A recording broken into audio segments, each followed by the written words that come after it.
Assalamualaikum warahmatullahi wabarakatuh. Halo semuanya, selamat siang. Terima kasih sudah meluangkan waktunya untuk mengikuti presentasi kami. Pada kesempatan kali ini, kelompok kami akan memaparkan materi yang membahas tentang topik keadilan sosial dalam akses pelayanan kesehatan maternal yang berstudi kasus persalinan di daerah terpencil Mamuju. Topik ini penting karena setiap ibu dimanapun mereka tinggal seharusnya mendapatkan akses pelayanan kesehatan yang aman dan layak, terutama saat proses persalinan. Sebelum masuk ke materi, saya akan memperkenalkan anggota kelompok terlebih dahulu. Baik, itu anggota kelompok dari kelompok kami. Setelah itu, kita akan langsung masuk ke pemaparan materi yang akan disampaikan oleh teman-teman kami. Kepada pemateri pertama, Dewi Puspitasari, dipersilahkan untuk memaparkan materinya. Waktu dan tempat dipersilahkan. Terima kasih kepada moderator atas kesempatannya. Baik, sebelum masuk ke materi, mari kita membahas apa hal yang melatar belakangi kasus ini. Akses terhadap pelayanan kesehatan merupakan bagian penting dalam pemenuhan hak kesehatan masyarakat. Pelayanan maternal membutuhkan akses yang aman, cepat, dan juga berkesinambungan, terutama pada kondisi persalinan dan kegawat daruratan. Masyarakat di daerah terpencil masih menghadapi beberapa hambatan berupa keterbatasan infrastruktur, jarak fasilitas kesehatan, transportasi rujukan, dan juga keterbatasan fasilitas kendaraan. Maka dari itu, kondisi tersebut berpotensi menimbulkan keterlambatan dalam memperoleh pertolongan. Permasalahan ini berkaitan dengan nilai keadilan sosial bagi seluruh rakyat Indonesia atau sila kelima. Nah, apa isu utama dalam kasus ini? Yaitu ketidaksetaraan akses pelayanan kesehatan maternal di daerah terpencil. Mengapa sih hal ini penting dikaji? Karena yang pertama, dari perspektif Pancasila berkaitan dengan sila kedua dan juga sila kelima. Yang kedua, dari perspektif kewarganegaraan, pelayanan kesehatan merupakan bagian dari pemenuhan hak masyarakat. Yang ketiga, perspektif anti korupsi menekankan pentingnya transparansi, akuntabilitas, dan juga tanggung jawab dalam pengelolaan pelayanan publik. Yang terakhir, dari perspektif kebidanan, akses terhadap pelayanan dan sistem rujukan merupakan bagian dari upaya menjaga keselamatan ibu dan bayi. Selanjutnya, ada studi kasus Mamuju, Desa Kupeang, Kecamatan Tampawang, Kabupaten Mamuju, Sulawesi Barat. Seorang ibu hamil mengalami persalinan dalam perjalanan menuju fasilitas kesehatan. Permasalahan utamanya di sini karena kondisi jalan rusak, ambulans sulit menjangkau lokasi, akses menuju fasilitas kesehatan terbatas, fasilitas kesehatan tingkat desa belum memadai, dan ibu akhirnya melahirkan sebelum mencapai fasilitas kesehatan.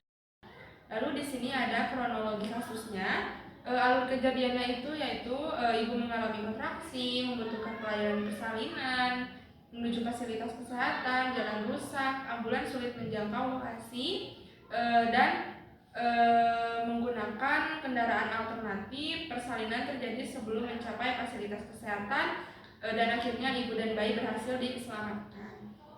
Permasalahan utamanya itu karena hambatan akses, keterlambatan pelayanan, peningkatan risiko keselamatan maternal dan neonatal.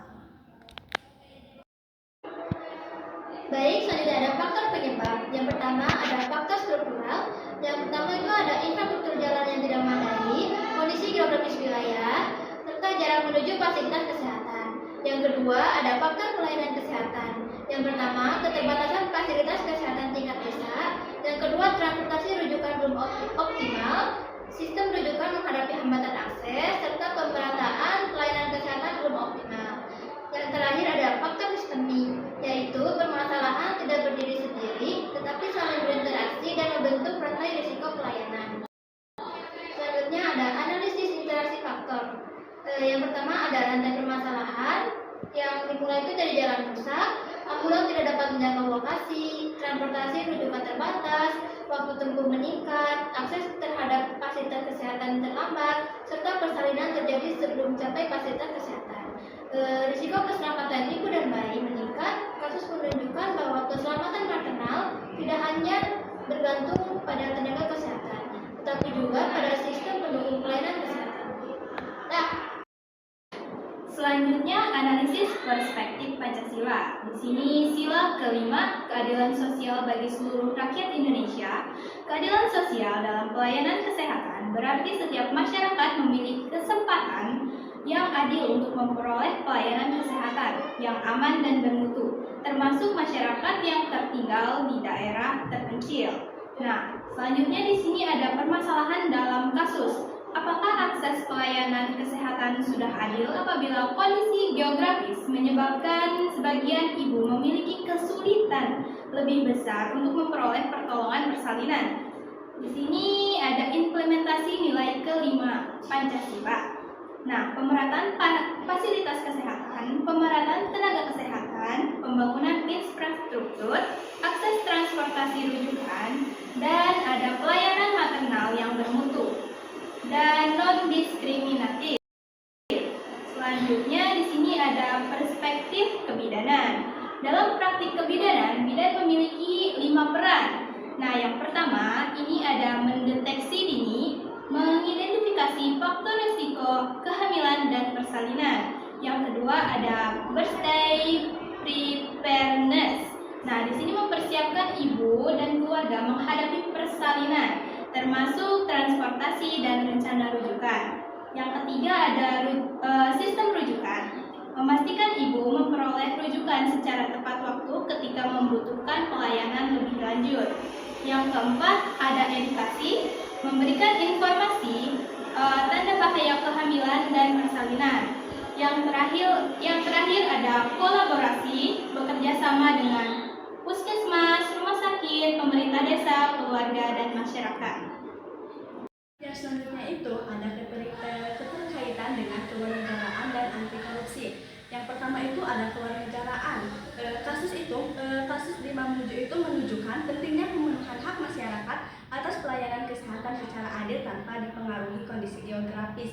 Nah, jadi di sini itu maksudnya setiap warga negara itu berhak mendapatkan pelayanan kesehatan yang adil, termasuk masyarakat yang tinggal di daerah terpencil atau sulit terjangkau. Jadi kondisi geografis seperti jalan rusak, daerah pegunungan, atau lokasi yang jauh seharusnya itu tidak membuat seseorang kehilangan hak untuk mendapatkan pelayanan kesehatan. Dan kedua itu ada anti korupsi. Tidak terdapat bukti yang menunjukkan bahwa kasus ini itu secara langsung disebabkan oleh tindakan korupsi.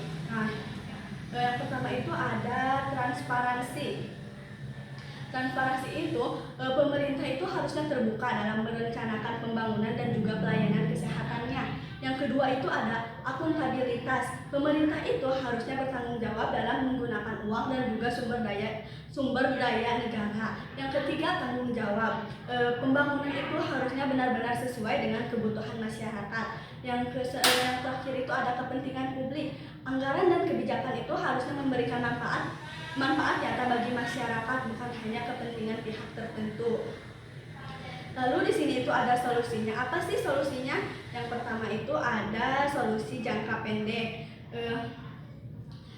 Misalnya dilakukannya itu untuk mengatasi masalah yang segera terjadi. Misalnya itu menyediakan transportasi untuk merujuk ibu hamil atau pasien, memperbaiki komunikasi dan koordinasi saat melakukan rujukan, meningkatkan kesiapan tenaga kesehatan, dan juga yang terakhir itu menata ibu hamil yang tinggal di daerah sulit dijangkau. Yang selanjutnya itu ada solusi jangka menengah.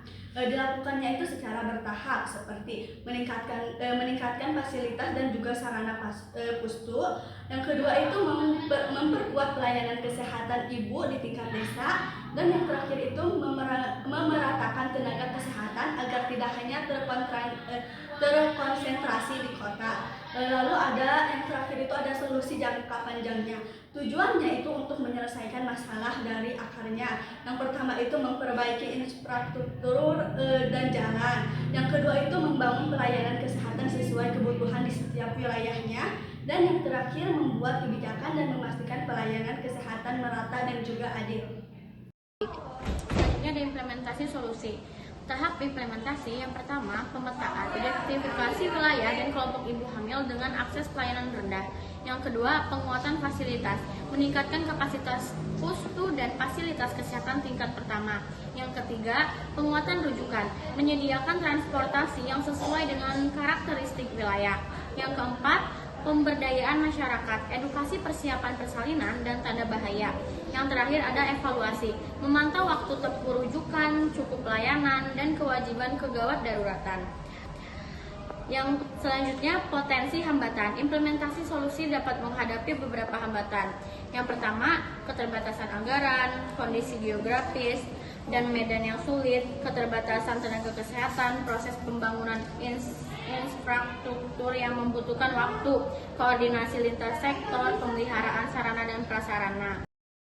Oleh karena itu, penyelesaian masalah membutuhkan pendekatan multisektor, bukan hanya tanggung jawab tenaga kesehatan. Yang terakhir, potensi keberhasilan. Keberhasilan solusi dapat dilihat melalui meningkatnya akses ibu hamil terhadap fasilitas kesehatan, berkurangnya waktu tempuh rujukan, meningkatnya kesiapan fasilitas kesehatan, meningkatnya cukupan persalinan di fasilitas kesehatan, berkurangnya kejadian persalinan tanpa mendukung fasilitas kesehatan, meningkatkan keselamatan ibu dan bayi. Dampak jangka panjang, pemerataan pelayanan kesehatan, peningkatan kualitas kesehatan maternal, terwujudnya keadilan sosial. Jadi, kesimpulan yang saya dapat, kasus Mamuju menunjukkan bahwa keterbatasan infrastruktur, transportasi, fasilitas kesehatan, dan sistem rujukan dapat menghambat akses ibu terhadap pelayanan persalinan yang aman.